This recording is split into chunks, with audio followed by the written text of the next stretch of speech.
Good afternoon, train fans, and my special train fans, Ellie and Julian. We're looking at one of my most recent acquisitions. This is a Lionel Wabash Pacific with a wheel configuration of 462.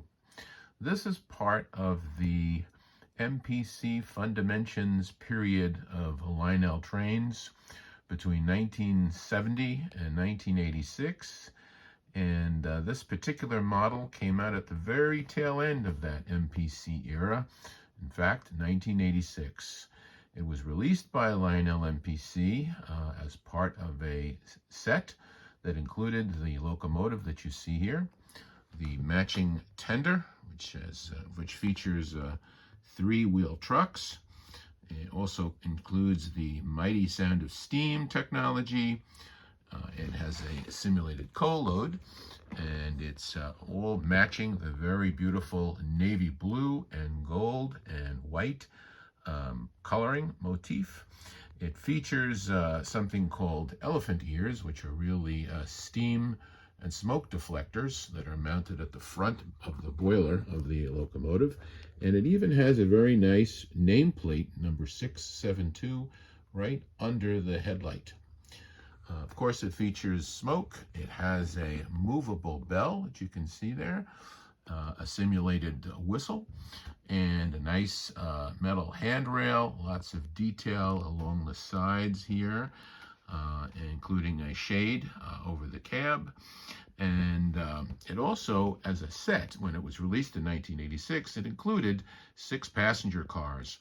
I was not able to obtain all of the passenger cars, but I was lucky enough to find 5 of them on very good condition on the Trains website, and I'm going to be showing those to you in a few minutes. The locomotive itself and the tender I was able to find in also almost pristine condition at one of my favorite train stores in Pennsylvania, Nicholas Smith. And if you've never been to Nicholas Smith, I highly recommend a visit and plan on spending at least an hour or two walking around and looking at all the fine locomotives that they have there, both new and used. And I'm sure you'll find something that will pique your interest, as this one did for me, and I was very glad to get it in such great shape. And you're going to see it going around the track in a few minutes. One of the other things I'm going to demonstrate for you when it goes around the track is it has the MPC era electronic whistle. Some people like this whistle and some people don't. They feel it maybe is not very prototypical. I would tend to agree it isn't. But it is what it is. It's 1970s, 1980s audio technology, the best that Lionel could do at the time. And certainly today with Lion Chief and Rail Sounds and all those other things that have been introduced in the 90s and beyond, much more realistic sounds. But we'll have to suffice with 1986 vintage mighty sound of steam and the electronic whistle with this, and enjoy it as it runs around the track. I'm going to give you a little tour of the passenger cars next, and then I also want to show you another car that I picked up, which I think in particular my special train fans Ellie and Julian are going to enjoy, and we'll talk about that. But next we're going to take a look at the passenger cars. So here we go. Okay, so first up we have the Wabash 7228 Railway Express Agency baggage car. This would have been a car that would have carried passenger baggage as well as perhaps mail and parcels that would have been going along on the rail lines when these trains were operating in the 1920s and early 1930s. So this is the first car in the passenger car set. Let's move along here and see our next car. This is the combo car, called combo because it really is a combination of both baggage, and so you can see the cargo door here on one side with one window, and then you can see the rear part of the car. There are some passenger windows because there would have been some passenger accommodations in this car. That's why they call it a combo car. And these cars, at least in the mid-1980s, were starting to feature something that was becoming popular, which was silhouettes in the windows. And so when the cars are lit, and you'll see them lit when they go around the track, you will see these silhouettes lit up as well. And this is car 7229. Let's take a look at the next one. This is the Cafe Lounge car, number 7227.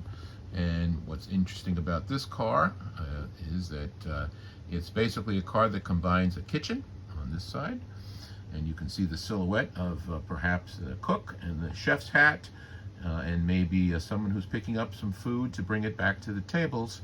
You could also take a look at the roof of the car. You can see there are two exhaust fans. That's for the kitchen to get all the hot gases and the heat that comes off of the grill where they're cooking, and so that's why that's there. And then you can see the dining part of the car where people are sitting at their tables and enjoying their meals, and there's various silhouettes here that are showing that. Okay, and so this is the Cafe Lounge car, number 7227. All of these cars are in the same nice navy blue with the gold trim, which is really, really attractive. All right, next car. This is a standard coach car, the City of Peru. It's number 7230, and here I guess probably the most interesting thing to look at would be the various silhouettes that you see. It looks like a trainman or possibly a conductor in that window there in the middle with his hat. And then you can see here it looks like a couple of either teenagers or younger children that are in the car. This looks like maybe someone's doing some work on the train, which is of course quite frequent. Someone here maybe is taking their bag that they're carrying along, that they're going to do some work. And so this is the City of Peru passenger car coach, number 7230. And the very last car in the line, so pull this up, I was able to get, is an observation car. And this is the City of Wabash. There we have some more passenger silhouettes in the windows, you can see. And at the very tail end of the observation car is the observation deck, I guess you could call it. We come out here. Back in those days, if someone wanted to maybe perhaps enjoy the view, or maybe enjoy a cigar without bothering their fellow passengers, this would have been a place to go. And if you were a politician back then, this also would have been a place to make your railroad stump speech as you traveled around the country, letting people know what your plans were if you were going to be elected.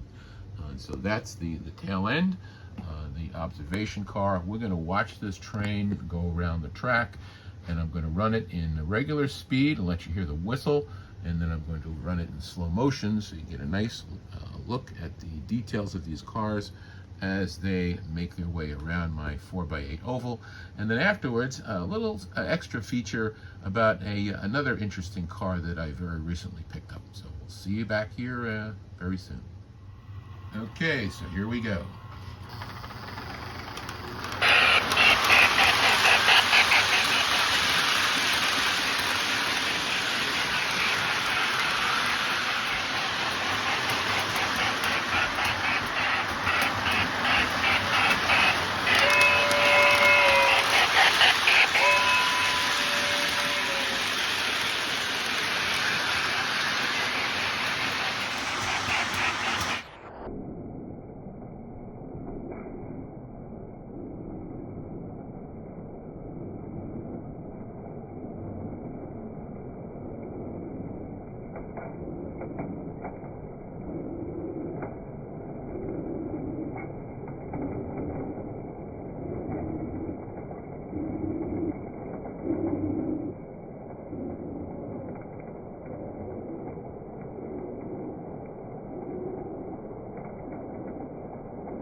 Okay, so here's a little special extra feature for today's video. We're taking a look at the Lionel Traveling Aquarium car. That's number 3435. You can see that there on the side. Okay, and this Traveling Aquarium car is a reissue of the original Traveling Aquarium car that I believe was released in the 1950s. That included a motor that made a film strip rotate around the car so that it would appear as if the fish in these tanks were actually in the tanks moving around. Now, that original release, which included an electrical motor that would operate from track voltage, it's quite a collector's item, and you can find them out on eBay and various places and at train shows, of course. And I was considering picking this up, but what I'd heard is that a lot of times these motors, the early motors that they were using, the electric motors, were very, very noisy, and it sort of distracted a lot away from the action that was going on in the car. The other thing that, of course, is intriguing is the way this film strip rotates around through this beveled lens of a window that you see on the side to give you the impression that there's actually water in these tanks. It's pretty interesting. I was able to pick up another car very similar to this, and I'll show that to you here. This one also released much later on than the 1950s. I believe this was released in the 1980s or 1990s. It says Pete's Place, Freshwater Fish Farm, but the way this one works is that there's a wheel under the car that rotates with the movement of the car. So the film strip that you see with the fish only moves when the car is actually in motion. Okay?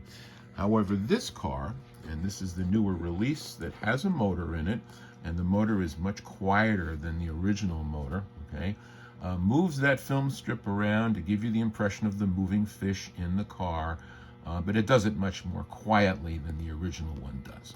So I'm going to show you what this looks like when I put the power onto the car.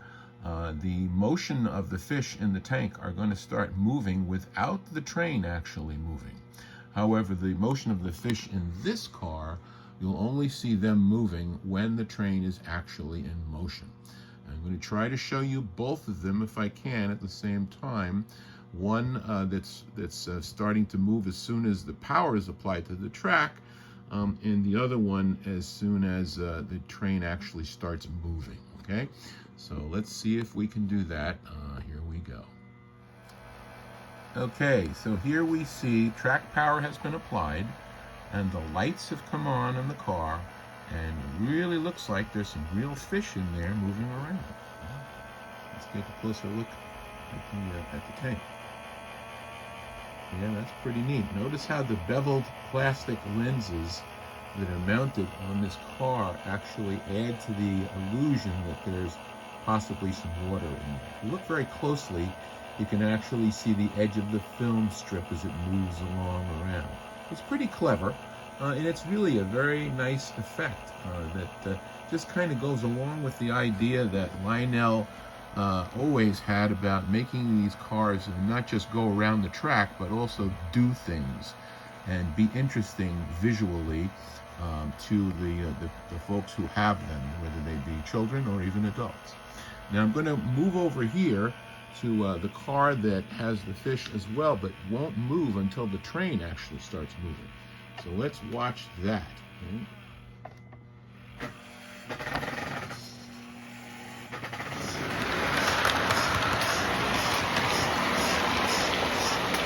Let's watch it as it comes around.